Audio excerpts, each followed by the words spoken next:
ألم تر كيف فعل ربك بأصحاب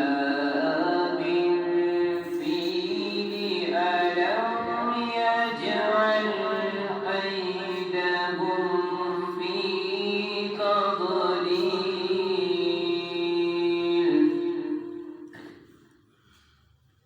وأرسل عليهم طيرا أبابيل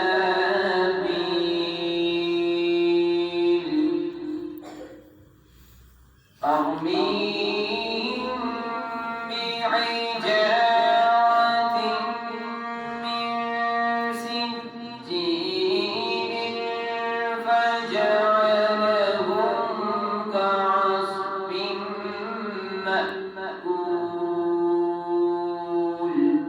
آمنت بالله صدق الله العظيم.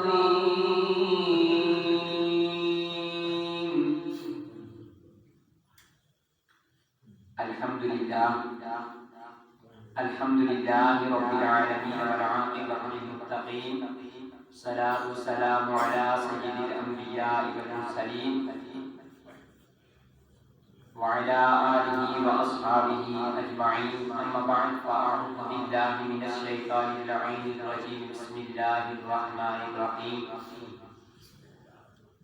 قال الله تبارك وتعالى في القرآن المجيد والفرقان الحميد إن الله هو الرزاق ذو القوة المتين. آمنت بالله صدق الله العظيم وصدق رسوله النبي الكريم الأمين الرؤوف الرحيم.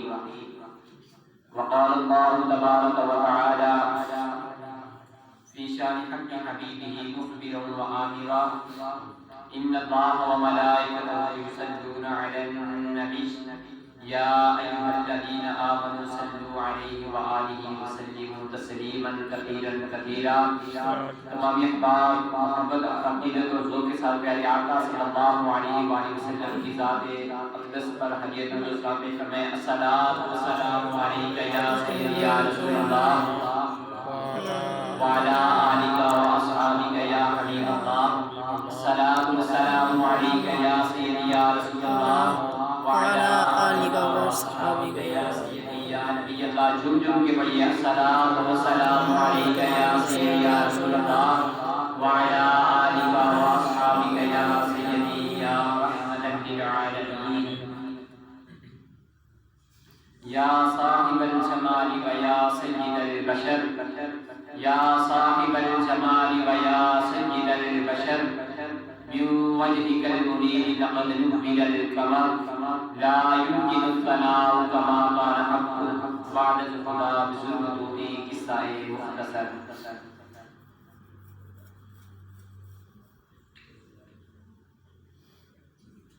ان کا منگتا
واجب الاحترام عزیزم السلام علیکم ورحمۃ اللہ وبرکاتہ.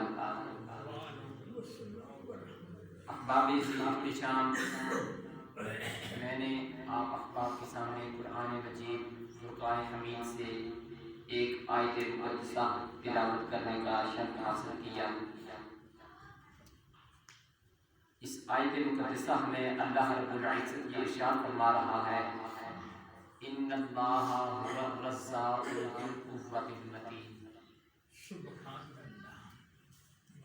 ان اللہ هو الرزاق، کہ بے شک رزق دینے والی ذات اللہ تعالیٰ، رزق دینے والی ذات اللہ تعالیٰ کی۔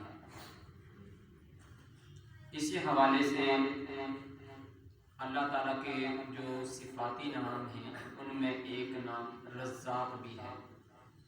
اللہ تعالیٰ کے ناموں میں سے ایک نام رزاق بھی ہے، جس کا معنی ہے رزق دینے والا۔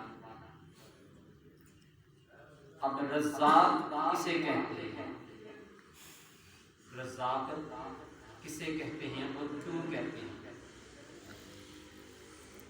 رزاق اس ذات کو کہتے ہیں جو رزق کو خود پیدا کرے، جو رزق کو خود پیدا کرے اور پھر اپنی مخلوق میں اس رزق کو تقسیم کرے، اس رزق کو اپنی مخلوق میں تقسیم کرے، اس تقسیم کرنے والی ذات کو رزاق کہتے ہیں۔ اس لیے ایک ہوتا ہے رازق، ایک ہوتا ہے رزاق۔ ایک لفظ ہے رازق اور ایک ہے لفظ رزاق۔ رازق کسے کہتے ہیں اور رزاق کسے کہتے ہیں، ان دونوں میں فرق ہے۔ اب بعض لوگ اللہ تعالیٰ کی ذات کو رازق کہتے ہیں، منسوب کرتے ہیں رازق کا لفظ اللہ تعالیٰ کی ذات کی جانب۔ اب آپ رازق کا اور رزاق کا معنی پہلے سمجھیے اور پھر خود ہی فیصلہ کر لیجئے کہ آیا کہ اس ذات کی جانب اس لفظ کا اطلاق صحیح ہے کہ غلط۔ رازق اس کو کہتے ہیں جو ایک مرتبہ عطا کرے پھر دوسری مرتبہ عطا نہ کرے، ایک مرتبہ تقسیم کرے اور پھر دوسری مرتبہ تقسیم نہ کرے۔ یا اس کا جو دوسرا معنی لغت میں لیا گیا ہے کہ رازق اس شخص کو کہتے ہیں کہ جو چند آدمی کو یا چند ایک لوگوں کو دے سکے، بڑے مجمع میں یا بڑی دنیا کے لوگوں کو وہ دے نہ سکے، رازق اسے کہتے ہیں۔ اب رزاق کسے کہتے ہیں؟ رزاق اس ہستی کو کہتے ہیں، اس ذات کو کہتے ہیں جو بلا امتیاز، جو بلا امتیاز ہر شخص کو، ہر جاندار کو اپنا رزق تقسیم کرتا ہے، بلا امتیاز، کسی قسم کا کوئی امتیاز نہیں، کسی کو کوئی فضیلت نہیں دے کہ آیا کہ جس کو میں اپنا رزق دے رہا ہوں وہ شخص کافر ہے یا مسلمان، اس چیز کا وہ امتیاز نہیں کر رہا۔ بس اگر وہ امتیاز کر رہا ہے تو ان عبادی، بے شک یہ میرے بندے ہیں، بے شک یہ میرے بندے ہیں، اپنے بندوں کا وہ امتیاز کر رہا ہے۔ اب اپنے بندوں میں وہ کافر کا یا مسلمان کا یا بد مذہب کا کسی کا بھی وہ امتیاز نہیں کر رہا۔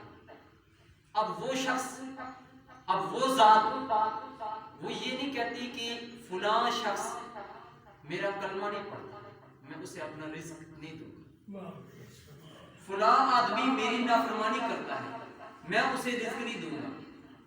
میں یہاں ایک مثال دے کے سمجھانا چاہتا ہوں کہ اگر ہمیں کوئی شخص یہ کہے کہ میں فلاں چیز فلاں صاحب کو نہیں دوں گا، میں فلاں صاحب کا اقرار نہیں کرتا ہوں، میں فلاں صاحب کو نہیں مانتا ہوں، تو اب یہ ہم نے خود فیصلہ کرنا ہے کہ جس صاحب کو ہم خود تسلیم نہیں کرتے یا جو ہمیں تسلیم نہیں کرتا، ہم اسے اپنی ذاتی چیز کبھی دینے کے لیے تیار نہیں ہوتے، ہم اسے اپنی ذاتی چیز دینے کے لیے کبھی تیار نہیں ہوتے۔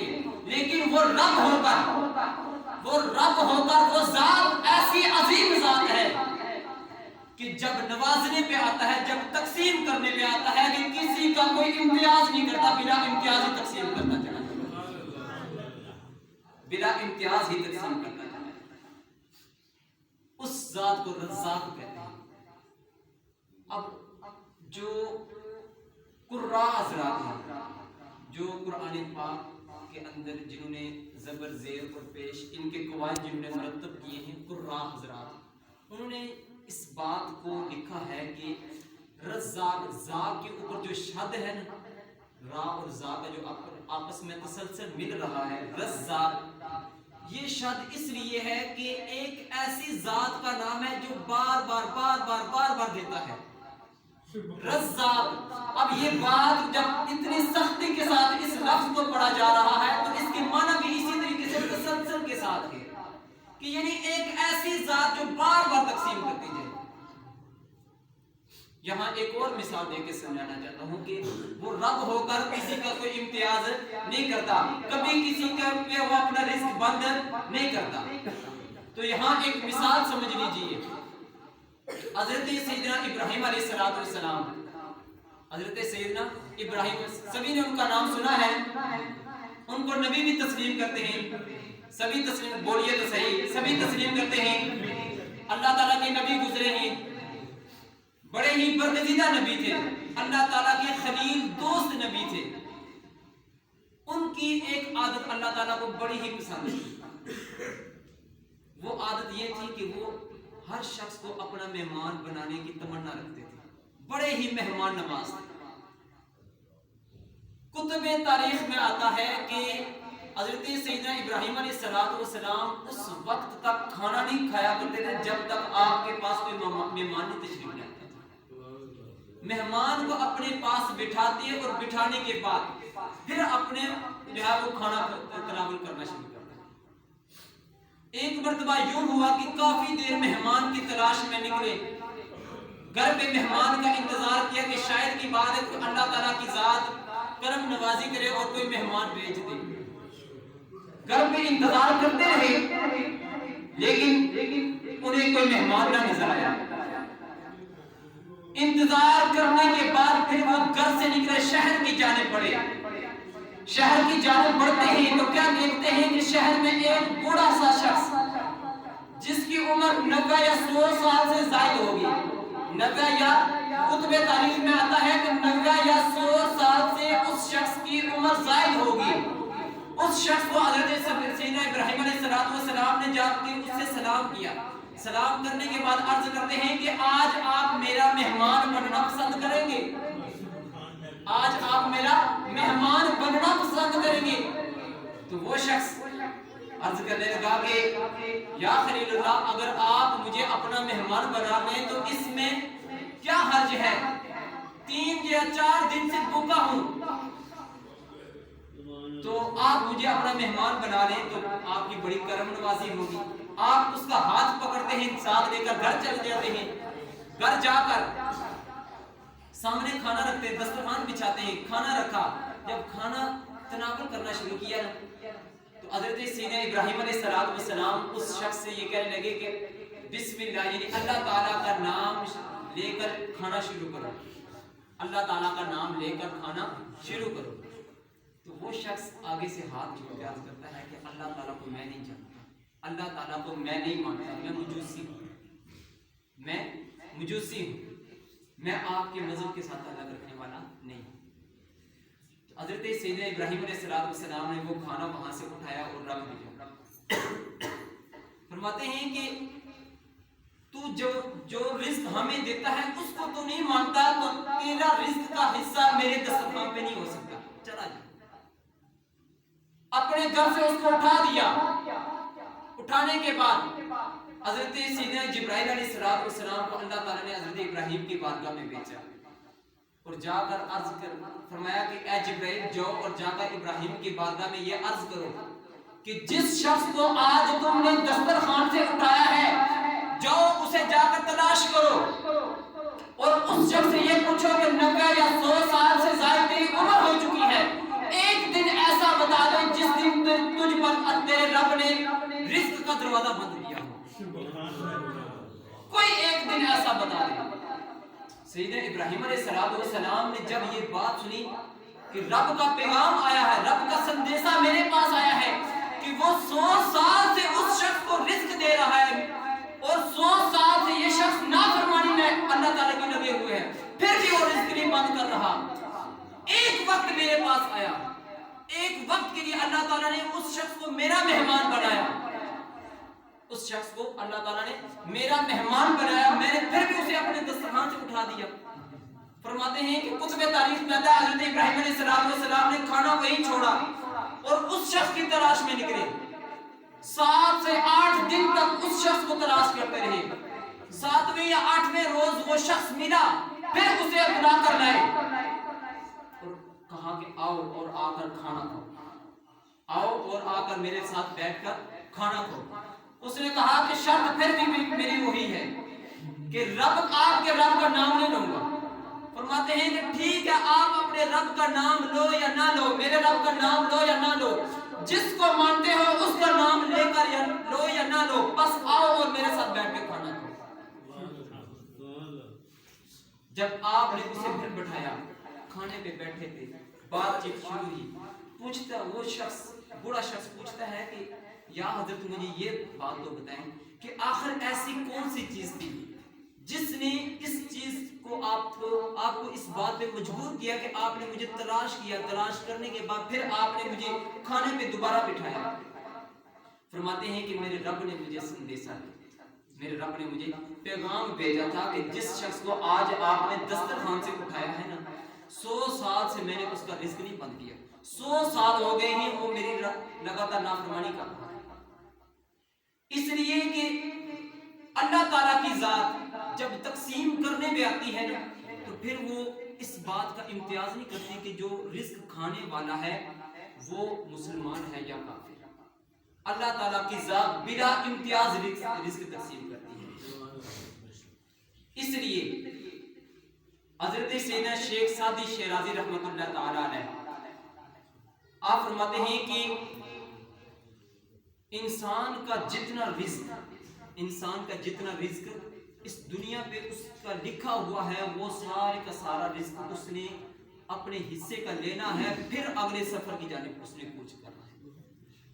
ایک اور حدیث مبارکہ ہے کہ حضور نبی اکرم نور مجسم صلی اللہ علیہ وآلہ وسلم ارشاد فرماتے ہیں، اور یہ صلی اللہ علیہ وآلہ وسلم ارشاد فرماتے ہیں کہ حضرت سیدنا جبرائیل علیہ السلام میرے پاس حاضر ہوئے اور آ کر عرض کرنے لگے، یا رسول اللہ صلی اللہ علیہ وآلہ وسلم، آپ کے رب نے آپ سے وعدہ فرمایا ہے کہ کسی بھی شخص کو اس وقت تک اس کی جان آفرین کے حوالے نہیں کی جائے گی جب تک وہ اپنا سارے کا سارا رزق جو ہے وہ تسلیم نہ کرے، جب تک وہ اپنا سارے کا سارا رزق حاصل نہ کرے، جب تک وہ اپنا رزق حاصل نہیں کر لیتا اس وقت تک اس شخص کو موت نہیں آ سکتی۔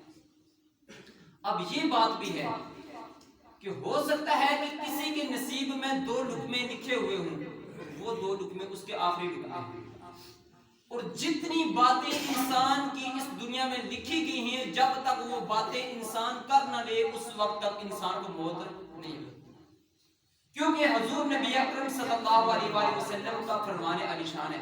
ہر چیز جھوٹی ہو سکتی ہے، میرے اور آپ کے نبی کا فرمان جھوٹا نہیں ہو سکتا، میرے اور آپ کے نبی کا فرمان جھوٹا نہیں ہو سکتا۔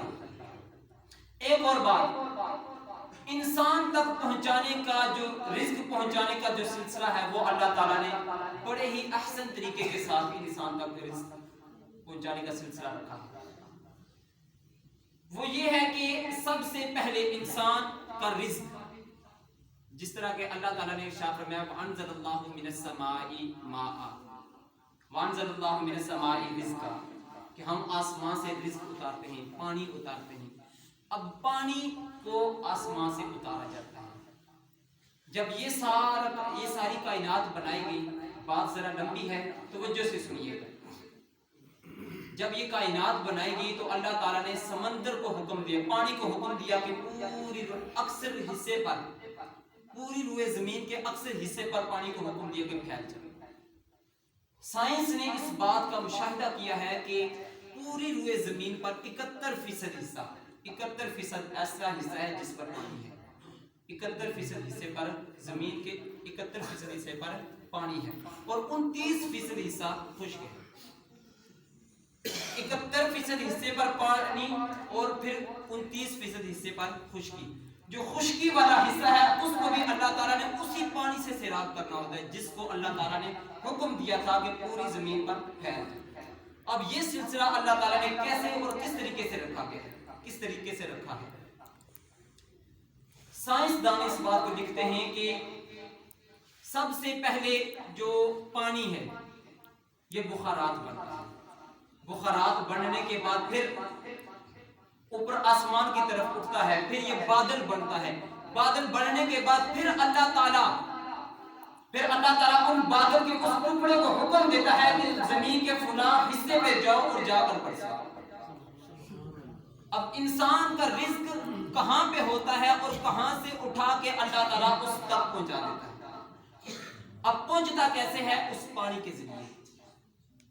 یہ اللہ تعالیٰ نے ایک سلسلہ رکھا ہے۔ اللہ الذی یرسل الریاح فتصیر سحابا، سب سے پہلے اللہ تعالیٰ ہواؤں کو حکم دیتا ہے۔ اللہ تعالیٰ نے قرآن پاک میں ارشاد فرمایا اللہ الذی یرسل الریاح، اللہ تعالیٰ ہواؤں کو بھیجتا ہے۔ فتصیر سحابا، پہلے ہواؤں کو بھیجا جاتا ہے، پھر فتصیر سحابا، پھر بادل چلتے ہیں، پھر بادل برستے ہیں۔ وانزل اللہ من السماء ماء، پھر اللہ تعالیٰ آسمان سے پانی نازل کرتا ہے، اس پانی کے ذریعے اللہ تعالیٰ رزق کو جو ہے پیدا کرتا ہے زمین سے، پھر وہ رزق انسان اپنے حصے کا جو اس میں زمین کے اندر بیج بویا ہوتا ہے اس کو کاشت کرتا ہے اور اپنا رزق حاصل کر لیتا ہے۔ اور ایک اور حدیث مبارکہ، رزق انسان کو موت، جس طرح موت انسان کو تلاش کرتی ہے اس طرح رزق بھی انسان کو موت کی طرح تلاش کرتا ہے۔ رزق موت کی طرح انسان کو تلاش کرتا ہے۔ اب سب سے پہلا جو طریقہ کار ہے، کوئی بھی شخص گھر سے اگر نکلے وہ خالی ہاتھ ہو کر رزق حاصل کرنے کے لیے اگر وہ نکلے تو شام جب وہ گھر لوٹے گا تو اللہ تعالیٰ نے اس کے رزق کا کوئی نہ کوئی وسیلہ بنایا۔ اس کی وجہ یہ ہے کہ سورۃ الطلاق پارہ نمبر 28 میں اللہ تعالیٰ نے فرمایا کہ وَمَن يَتَّقِ اللَّهَ يَجْعَل لَّهُ مَخْرَجًا، کہ اللہ تعالیٰ نے کچھ ٹھکانے بنائے ہیں، اور وہ ٹھکانے کیسے ہیں؟ وَيَرْزُقُهُ مِنْ حَيْثُ لَا يَحْتَسِبُ، ہم بندے کو ایسی جگہ سے رزق دیتے ہیں جس جگہ سے اس کو گمان بھی نہیں ہوتا۔ اللہ تعالیٰ کا وعدہ ہے کہ ہم بندے کو رزق ایسی جگہ سے عطا کرتے ہیں جہاں سے اس بندے کو گمان تک بھی نہیں ہوتا کہ وہاں سے مجھے رزق ملے گا۔ کیوں؟ کیونکہ رزاق صرف اور صرف ذات اللہ تعالیٰ کی ہے، رزق بانٹنے والی ذات اللہ تعالیٰ کی ہے، اور ایک ایسی ذات جس نے رزق کا وعدہ کیا ہے اور ہم انسان ہو کے اس کی جانب ہی لگے رہتے ہیں، جس کا حکم اللہ تعالیٰ نے 700 سے زائد مرتبہ دیا ہے، اس کی جانب ہم نہیں جاتے۔ نماز کی جانب ہم جانے سے قاصر ہیں۔ اللہ تعالیٰ نے انسان کو اس دنیا میں کیوں بھیجا ہے؟ وَمَا خَلَقْتُ الْجِنَّ وَالْإِنسَ إِلَّا لِيَعْبُدُونِ، اللہ تعالیٰ نے انسان کو فقط وہ انسانوں اور جنوں کو اپنی عبادت کے لیے پیدا کیا ہے، نہ کہ رزق تلاش کرنے۔ رزق کا وعدہ اللہ تعالیٰ نے کیا ہے۔ اب یہاں ایک اور چھوٹی سی مثال دوں اور آخری بات جو ہے وہ آپ کے سامنے، اس کے بعد اجازت ہوگی۔ آخری مثال ہے، ہم اگر بیرون ممالک مصر چلے جاتے ہیں یا کسی اور جگہ پہ ہم تعلیم حاصل کرنے کے لیے چلے جاتے ہیں، اگر بچے کو والدین بھیجتے ہیں کہ میں آپ کو مصر یا انگلینڈ یا کسی اور جگہ سعودی عربیہ میں تعلیم حاصل کرنے کے لیے بھیج رہا ہوں، آپ کا جو وہاں کا رزق کا بندوبست ہے نا، رہائش کا، کھانے پینے کا جو بندوبست ہے وہ میں نے وہاں میں نے کر دیا ہے۔ اب آپ نے 2 سال یا 3 سال وہاں جو رہنا ہے وہ آپ نے صرف اور صرف تعلیم حاصل کرنا ہے، وہاں آپ نے روٹیاں نہیں کمانی ہے، وہاں آپ نے اپنا جو رزق ہے وہ نہیں کمانا، وہ سارے کا سارا میں نے آپ کے لیے بندوبست کر دیا ہے۔ یا والدین جو ہیں وہ اس کو اتنا زیادہ اخراجات دے دیتے ہیں، پیسے دے دیتے ہیں کہ یہ لوگ اور وہاں جا کر اپنا جو ہے وہ اپنا رزق خرید لینا۔ اب صرف اور صرف آپ کی جو توجہ ہونی چاہیے وہ پڑھائی کی جانب، تعلیم کی جانب ہونی چاہیے۔ اب ایک شخص وہاں جا کر بھی اپنے مقصد کو بھول جائے، وہاں جا کر مقصد کو بھول جائے، عیش و عشرت میں لگ جائے، تو پھر بتائیے تو صحیح اس کا مقصد پورا ہو جائے گا؟ اس کا مقصد نہیں پورا ہو سکتا۔ جب تک وہ مقصد حاصل کرنے کے لیے، جس مقصد کے لیے اسے وہاں بھیجا گیا ہے، وہ مقصد جب تک پورا نہیں ہوگا تو پھر اس وقت تک جو رزق کا بندوبست، جو رہائش کا بندوبست اس کے والدین نے کیا تھا، تو وہ اس کا بھی ان کو کوئی فائدہ نہیں ہوگا۔ اس لیے اللہ تعالیٰ نے انسان کو جو اس دنیا میں بھیجا ہے، بھیجنے کا مقصد کیا تھا؟ وَمَا خَلَقْتُ الْجِنَّ وَالْإِنسَ إِلَّا لِيَعْبُدُونَ۔ اب یہ نہیں کہا کہ اِنَّ الرَّازِقُ، یعنی تم نے جا کے وہاں رزق تلاش کرنا ہے۔ بیٹے کو بھیجا تھا مصر میں، جاؤ اور جا کر تعلیم حاصل کرو، یہ نہیں کہا تھا کہ مصر جا کے آپ نے پیسے کمانے۔ اگر روزی کے سلسلے میں بھیجا ہوتا ہے تو پھر روزی کمائے، اگر تعلیم کے سلسلے میں بھیجا ہے پھر وہاں جا کر تعلیم حاصل کی۔ اگر اللہ تعالیٰ نے انسان کو پیدا کیا ہے کہ تم نے جا کے وہاں دنیا میں بھیجا جا رہا ہے، تم نے عبادت کرنی ہے، تو پھر ہم کس جانب جا رہے ہیں؟ ہر شخص اپنا گریبان جانتے ہیں، ہر شخص اپنا گریبان جانتے ہیں کہ ہم کس جانب جا رہے ہیں۔ اللہ تعالیٰ نے رزق کا وعدہ کیا ہوا ہے، اور جب بھی اذان کی آواز آئے، قانون میں مسجد سے آواز کی گونجے، تو اس وقت فوراً ہی اذان کی آواز پر لبیک کہتے ہوئے رزق کی جو تلاش ہے اس کو چھوڑ کر مسجد کی جانب آ جائے، اپنے مقصد کی جانب آ جانا چاہیے۔ وآخر دعوانا ان الحمد للہ رب العالمین۔